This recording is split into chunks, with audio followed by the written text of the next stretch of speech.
News any time मध्ये आपले स्वागत आहे। पाहूया मोठी बातमी, सुनेत्रा पवार घेणार उद्या उपमुख्यमंत्री पदाची शपथ। महाराष्ट्राला मिळणार पहिल्या महिला उपमुख्यमंत्री।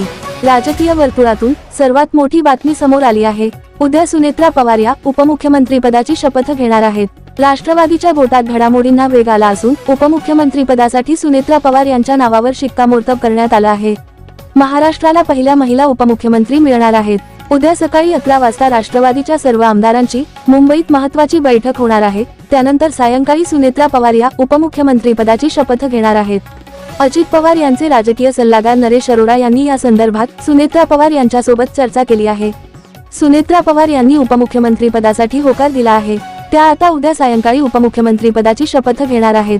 राष्ट्रवादी काँग्रेसचे सर्व वरिष्ठ नेते मंडळी देवेंद्र फडणवीस यांची भेट घेण्यासाठी वर्षा निवासस्थानी दाखल झाले होते। वर्षा निवासस्थानी बैठक झाली आणि या बैठकीनंतर अखेर सुनेत्रा पवार यांच्या नावावर उपमुख्यमंत्री पदासाठी शिक्कामोर्तब करण्यात आलं आहे।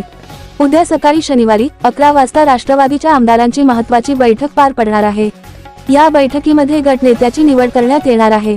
त्यामुळे या बैठकीमध्ये कोणते महत्त्वाचे मुद्दे उपस्थित करायचे, गट नेता कशा पद्धतीने निवडायचा या सर्व गोष्टींवर चर्चा सुरू आहे।